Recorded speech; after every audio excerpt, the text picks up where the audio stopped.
Tayyip Erdogan लगातार तीसरी बार सदर बने हैं। 52% से ज्यादा वोट पाकर अपोजिशन के उम्मीदवार को शिकस्त दे दी है। पूरे मुल्क के हामी जश्न में इस वक्त डूबे नजर आ रहे हैं। अपोजिशन लीडर कमाल ने एर्दोगान को कड़ी टक्कर दी थी। काउंटिंग के बाद एर्दोगान ने इस्तांबुल में अपने घर के बाहर हामियों का शुक्रिया अदा किया था। इस मौके पर उन्होंने कहा कि वो मुल्क के शहरियों का शुक्रिया अदा करते हैं जिन्होंने अगले 5 साल के लिए मुझे फिर से सरकार की कमान सौंप दी है। सदारती इंतखाब के लिए पहले मरहले में वोटिंग 14 मई को हुई थी, जिसमें किसी भी उम्मीदवार को 50% से ज्यादा वोट हासिल नहीं हुए थे। यही वजह रही कि रन ऑफ दौर कराना पड़ा और 99% वोटों की गिनती के बाद एर्दोगान को 42.08%, जबकि कमाल को 48.92% वोट मिले। आपको बता दें कि तुर्की में सदर मुंतखब होने के बाद उम्मीदवार को 50% से ज्यादा वोट हासिल करने की जरूरत होती है। दूसरी कोशिश की गई और एर्दोगान ने ये जीत हासिल की।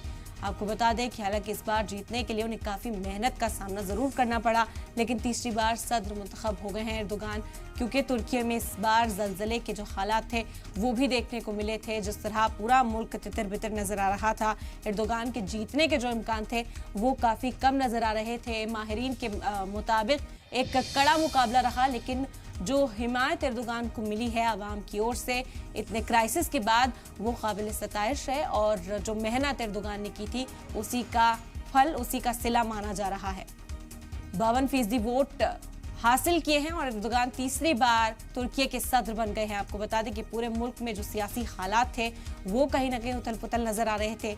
हालांकि अपोजिशन की ओर से कड़ी टक्कर एर्दोगान को दी गई थी, लेकिन आज आपको बता दें कि ये बड़ी खबर जब से सामने आई है, इस वक्त तुर्की में जश्न का माहौल है।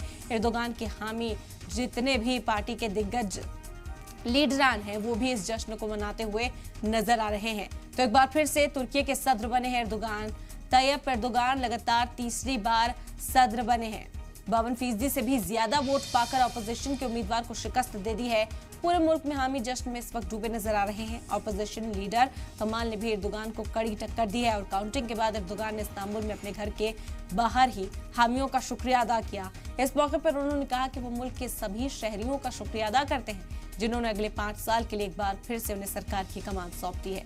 सदारती इंतखाब के पहले मरहले में भी जब वोटिंग हुई थी 14 मई को, तो उसमें किसी भी उम्मीदवार को 50% से ज्यादा वोट नहीं मिले थे, जिसके बाद दूसरा राउंड यहाँ पर करना पड़ा। दूसरे दौर की यहाँ पर जो वोटिंग है वो हुई और अब 52% वोट पाकर एर्दोगान ने बड़ी जीत हासिल कर ली है। हालांकि कड़ी टक्कर अपोजिशन देता हुआ एर्दोगान को नजर आया था, लेकिन फिर भी ये जीत हासिल करने के बाद इस वक्त जो खुशी है उसका इजहार किया जा रहा है। तो लगातार जो उनके हामी हैं वो भी इस वक्त जश्न मनाते हुए नजर आ रहे हैं। एक बड़ी तशहीर देखने को मिली थी। तुर्की में जलजले के बाद से हालात मजीद खराब होते हुए नजर आए थे। कहा जा रहा था कि एर्दोगान को इसका नुकसान उठाना पड़ सकता है, लेकिन जो सूरत हाल सामने आई वो इससे बिल्कुल मुख्तलिफ।